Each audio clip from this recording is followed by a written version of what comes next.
Donc 8e Criollo. Là c'est un peu particulier, on change de pays.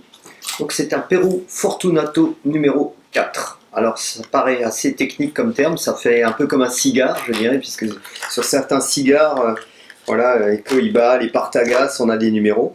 Là aussi. Donc là c'est un domaine. Il n'existe qu'un domaine qui appartient à une personne, qui fait environ une dizaine de tonnes. Voilà, c'est pour le monde entier, pour vous donner un ordre de valeur. Donc c'est très petit. Le Mexique, on était bien en dessous de cela. Et pour revenir simplement sur une génétique, c'est simplement les variétales. C'est-à-dire que dans les criollos, c'est un peu comme les êtres humains, on va retrouver une génétique propre à un pays. Et souvent, les pays font très attention à ça parce que pour eux, c'est un espoir de reconquête sur des chocolats de grandes origines. Parce que malheureusement, on a actuellement dans le monde beaucoup trop de pollution, de variétés qui ne sont là que pour donner des grands rendements. On retrouve ça sur tous les fruits, tous les légumes, toutes les plantes actuellement, ce gros problème. Et moi je défends ardemment les planteurs qui mettent beaucoup d'espoir et qui ont beaucoup de travail. Souvent c'est le fruit d'un travail qui est très ancestral parce que ça se transmet d'une famille à l'autre et de descendance depuis certains plus de quelques centaines d'années. Donc il me semble très important de payer très cher, effectivement, parce qu'ils sont très chers par rapport aux autres variétés qu'on pourrait retrouver, je dirais, chez les industriels.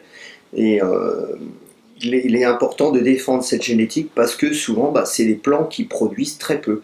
Par exemple, avant, sur le Criollo, on va se retrouver sur certains Venezuela, 20 tonnes, 30 tonnes, 50 tonnes. C'est très faible. Ensuite, sur les Mexiques, c'était 50-60 kilos. Alors là, c'est carrément du domaine de l'utopie totale, mais c'est absolument incroyable. Et là, on est sur environ 10 tonnes. Voilà. Donc, pour vous donner un ordre de grandeur au niveau mondial. Hein. Donc, c'est-à-dire qu'il n'y a rien, quoi. Donc, c'est chocolat d'exception. Perro Fortunato numéro 4.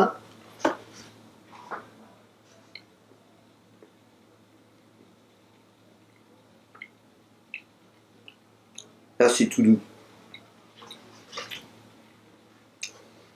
On croirait presque un chocolat, je dirais, pour enfants. Tellement ça ressasse des sensations enfantines. Très gourmand. Tout en rondeur. Beaucoup de subtilité. Alors là, on passe par la noix de cajou. On passe par le côté figue séché. Pour parler génétique, c'est un Criollo qui est pur à 99%. Considéré peut-être aujourd'hui, peut-être comme le Criollo le plus pur.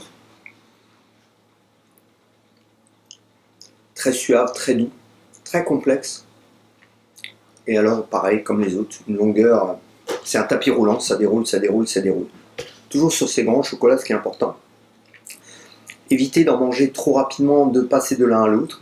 Prenez le temps, laissez parler le chocolat jusqu'au bout, jusqu'à qu'il s'épuise, et vous allez voir, c'est un peu comme les très grands vins, ça peut durer très longtemps, les dernières sensations et l'évolution.